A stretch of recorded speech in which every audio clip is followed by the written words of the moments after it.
안녕하세요. 한서일상입니다. 이번에 8월 23일부터 9월 1일까지 7박 10일간의 튀르키예 여행에 대한 추억을 정리하면서 튀르키예 패키지 여행에 대해 알아보고 싶으신 분들에게 도움이 될 수도 있을 것 같아 영상을 남기게 되었습니다. 패키지 내용에 대한 소개와 미리 준비해야 할 부분들, 알아두면 좋은 것들에 대해서 영상을 통해 알려드릴 테니 모두들 즐거운 관람 되시기 바랍니다.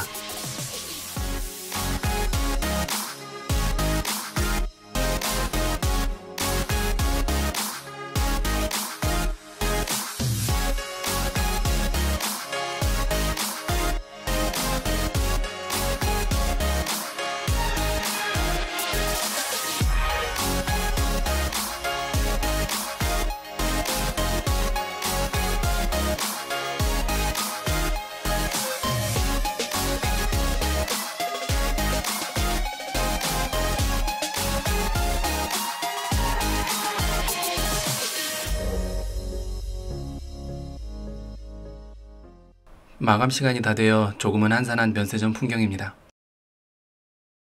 11시 45분 비행기라 수속을 끝내고 들어오니 대부분 정리를 하고 있어 물건을 구경할 시간조차 없었는데요. 저희는 미리 알고 있었기 때문에 필요한 물건을 인터넷으로 구매한 후 면세품 인도장에서 수령했습니다. 면세품 인도장은 1시까지 운영한다고 하니 야간 비행을 하시는 분들은 인터넷을 통해 미리 구매해 두시면 시간도 아끼고 좋을 것 같습니다.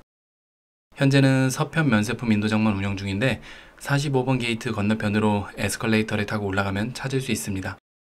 운영 시간이나 동편 인도장 운영 여부는 변동될 수 있으니 가시기 전에 확인해 보시는 걸 추천드립니다.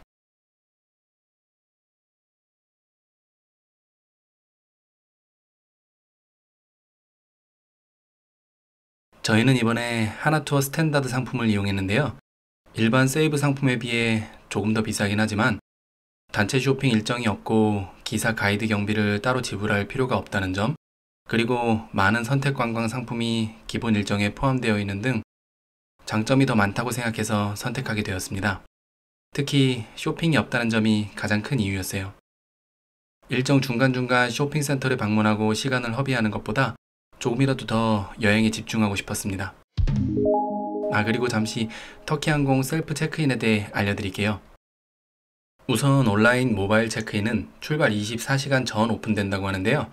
터키항공의 경우 사전 체크인 시 비상구, 넓은 레그룸 좌석 외에 일반 좌석 선택에도 추가로 비용을 요구합니다. 비용은 자리마다 상이하며 인당 3만원 이상으로 생각하시면 될 것 같네요.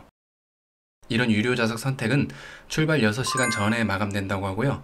이후로는 무료 옵션으로만 선택이 가능하다고 하는데 제 경험상 이미 대부분 자리가 선택이 끝났거나 항공사에서 임의로 배정해 놓은 뒤이기 때문에 이때 좋은 자리를 구하기는 어려울 것 같습니다. 키오스크 체크인은 출발 12시간 전부터 이용할 수 있고요. 굳이 유료 좌석이 필요 없으시거나 그나마 남아있는 자리 중에 괜찮은 곳을 선택하고 싶으신 분은 미리 가셔서 셀프 체크인을 하시면 좋을 것 같습니다. 키오스크 체크인은 이륙 60분 전에 마감된다고 하고요. 이렇게 체크인을 하시고 티켓을 수령하셨을 경우 체크인 대기줄 옆에 별도로 마련되어 있는 라인으로 가셔서 수화물만 발송하시면 됩니다.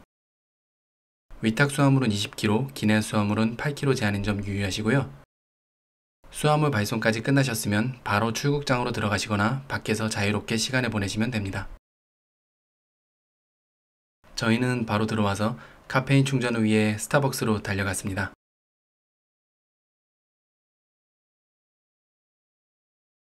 면세점 구경도 하고 싶었지만 아까 말씀드린 것처럼 대부분 문을 닫았거나 마감 준비를 하고 있어서 아쉽게도 지나쳐야만 했습니다. 남은 시간 동안 한적한 곳에서 커피 한 잔과 함께 쉬려고 가는 중인데요. 시간도 밤이고 아직 코로나 시국이어서 그런지 사람이 없는 게이트를 찾는 게 어렵지는 않았습니다. 그럼 지루한 부분은 넘기고 바로 튀르키예로 이동해 보겠습니다. 참고로 좌석 넓이는 이 정도고요. 첫 번째 기내식은 닭가슴살과 메쉬 포테이토, 비빔밥 둘 중 선택이었습니다. 이어서 카스피해를 지나 터키 영공에 가까워질 때쯤 두 번째 식사가 제공됩니다. 메뉴는 스크램블 에그와 과일, 치즈 등입니다. 참고로 빵은 항상 한 덩이씩 제공해줍니다. 11시간 30분가량의 비행 끝에 드디어 이스탄불 공항에 도착하였습니다. 하지만 저희는 아마시아에서 관광 일정이 시작이기 때문에 국내선으로 환승해서 차르샴바 삼순공항으로 이동해야 했습니다. 앞에 하나투어 깃발을 들고 선도하시는 가이드님이 보이네요. 워낙에 큰 공항이다 보니 환승하러 가는 길이 꽤 멀었습니다.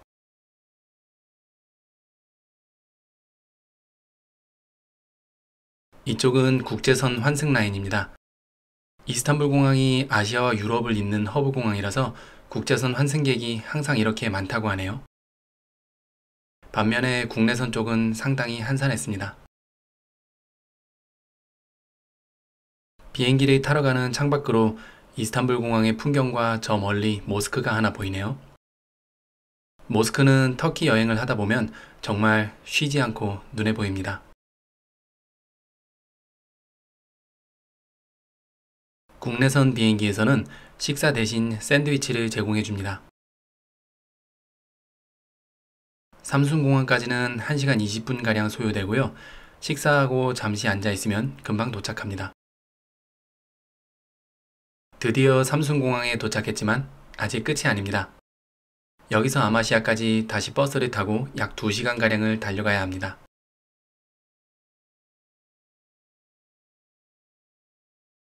우리 현지 가이드가 마중 나와 있네요.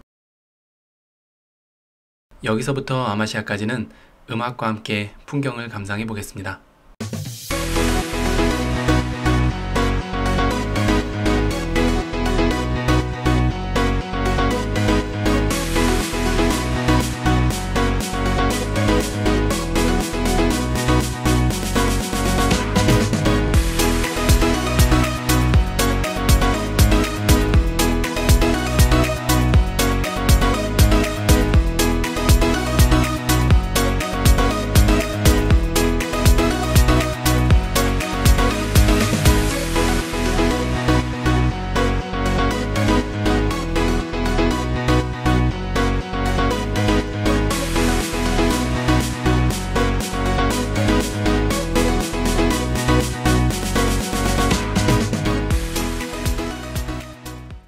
드디어 아마시아 성체에 도착했습니다.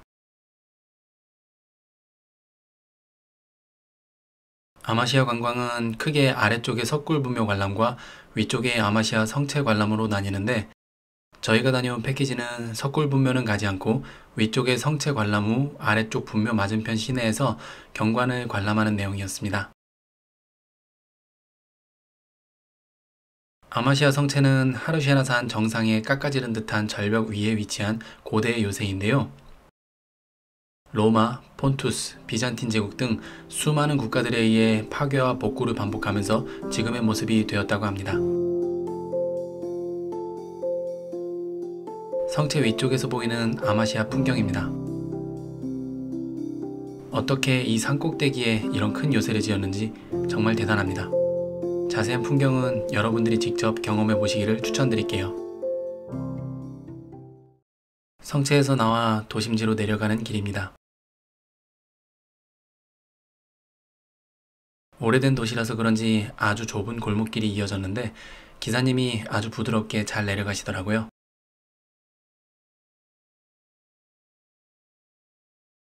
마을 한복판으로 이런 아기자기한 기찻길도 지나가고요.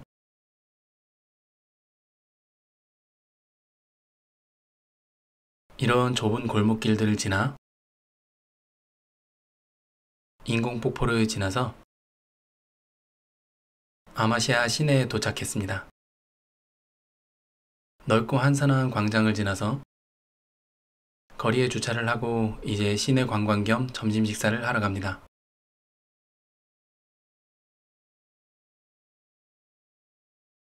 앞에 보이는 모스크 같은 건물은 하맘이라고 하는 그 유명한 터키탄 건물입니다. 둘 다 비슷한 돔 양식의 건축물이지만 미나레트라고 하는 첨탑의 유무로 구분한다고 하네요. 첨탑이 있으면 모스크, 없으면 하맘입니다. 다만 하맘의 경우 다른 양식이나 다른 건물 내부에 있는 경우도 많이 있지만 미나레트가 있는 건물은 거의 모두 모스크라고 생각하시면 됩니다. 튀르키예에서 모스크만큼 많은 게 바로 돈두루마 가게입니다. 어느 곳에 가도 모스크, 돈두루마 가게, 아타튀르크 초상화 이 세 개 중 하나는 3초 안에 찾을 수 있을 정도입니다. 역시나 돈두루마 가게를 지나치니 아타튀르크 동상이 반겨줍니다. 건너편으로는 하루시아나 산의 석굴분묘와 아마시아 성체의 전경이 펼쳐집니다.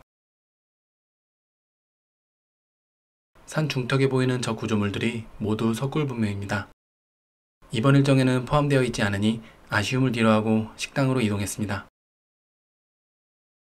오늘의 점심 식당입니다. 메뉴는 터키식 떡갈비 혹은 미트볼이라고 할 수 있는 퀘프테였습니다. 터키에서 먹는 첫 케밥이라 조금 기대를 했는데 아무래도 저한테는 너무 짜고 입맛에 맞지 않더라고요. 그래서 빠르게 식사를 마치고 주변 구경을 해보기로 했습니다. 마침 자유시간이 주어져서 건너편 마을에 다녀오려고 합니다. 로마 시대에 지어졌다는 알짝 다리를 건너 아기자기한 건물들이 반겨주는 마을로 들어갑니다. 이쪽은 석굴분묘를 방문하는 관광객들을 대상으로 하는 기념품 상점이 많더군요. 굉장히 많은 물건들이 있지만 가격이 그리 싼 편은 아닌 것 같았습니다. 그럼 마을을 한 바퀴 둘러볼까요?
시내 관광을 마치고 버스로 복귀하는 길입니다. 아마시아 성체와 작별 인사를 하고 오늘 머물 숙소가 있는 초롬을 향해 1시간가량의 여정을 다시 시작합니다. 오늘의 숙소인 아니타 호텔입니다. 마침 오늘 호텔 바로 옆에 시장이 열린다고 해서 짐만 풀고 바로 구경을 나가기로 했습니다. 저기 킬로그램당 5리라라고 써있는 것 보이시나요? 현지인들을 대상으로 하는 시장답게 종류도 많고 무엇보다 가격이 정말 저렴하더라고요. 5리라면 우리 돈으로 400원이 안 되니까 얼마나 저렴한지 느껴지시죠?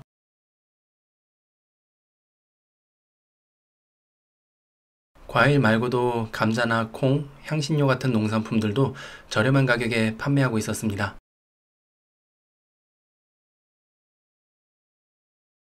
저희를 반겨주는 상인분도 계시고요. 시장이 그렇게 큰 건 아니라서 다 돌아보는데 많은 시간이 필요하지는 않습니다. 판매하는 상품의 종류나 질도 가게마다 큰 차이는 없어 보였습니다.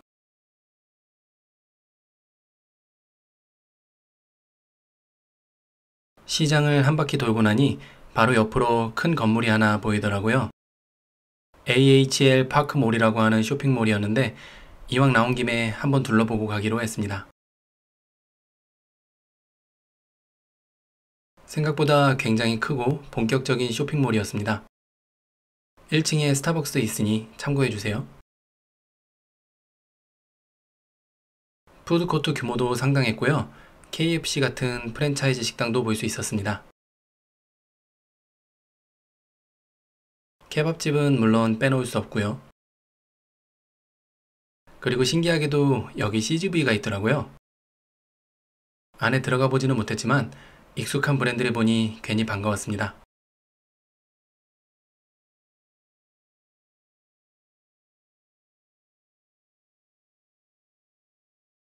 영화는 한국에 돌아가서 보기로 하고 다시 걸음을 옮깁니다. 극장 옆에는 신기하게 작은 놀이공원이 있더군요. 사람은 많지 않았지만 그래도 놀이기구는 꽤 구색을 갖추고 있었습니다.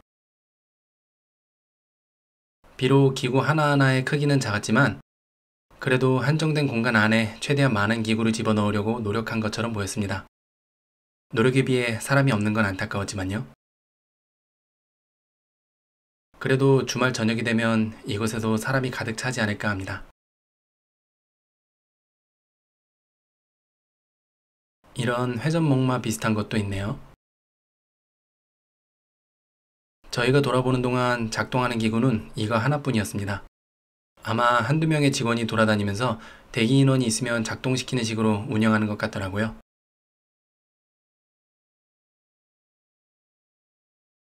1층에는 상당히 큰 마트도 하나 있었습니다. 마트의 풍경은 당연하지만 우리나라와 크게 다르지 않았습니다.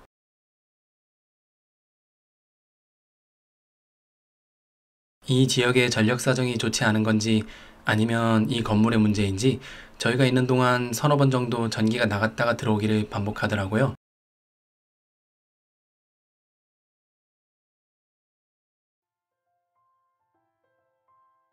짧은 쇼핑을 마치고 다시 호텔로 복귀합니다. 이것으로 튀르키예 여행 2일차까지의 기록을 마치도록 하겠습니다. 그럼 마지막 석식 영상과 함께 다음 편에 뵙겠습니다. 감사합니다.